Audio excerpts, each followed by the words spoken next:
Ino! Ino, lumabas ka dyan! Ino!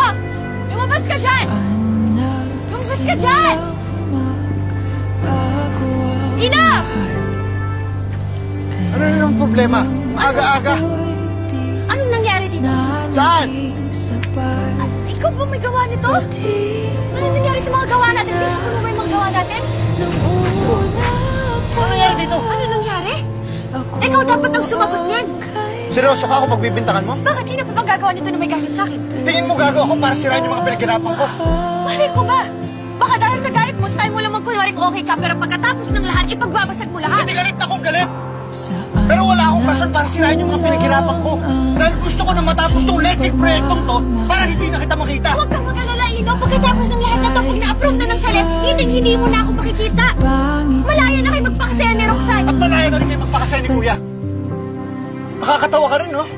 Iniwan mo ako dahil anak ako ni Stella. Kesyo komplikado tayo para malabo tayo sa isa't isa, bla bla bla, ang dami pang iba. FYI, anak din ni Mama si Kuya. Hindi kami ng kuya mo. Hindi ba ngayon? Pero malapit na. At ikaw? At ikaw? Isang taon pa lang tayong wala, nakamove on ka na kay Roxanne. Ano naman sa'yo yun? Wala ka ng pakialam doon. Talaga?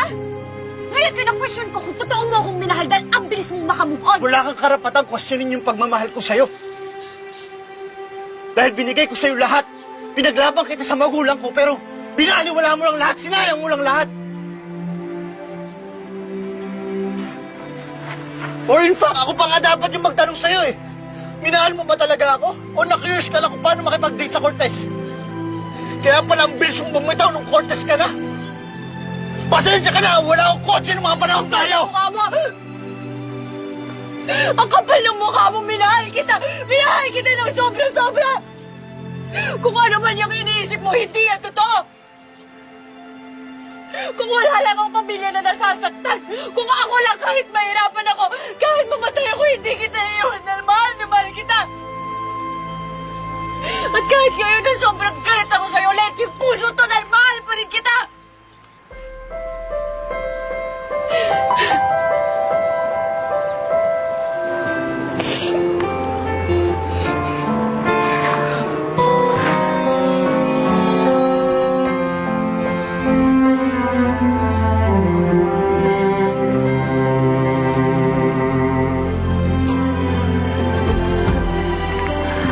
Hindi tayo masisira.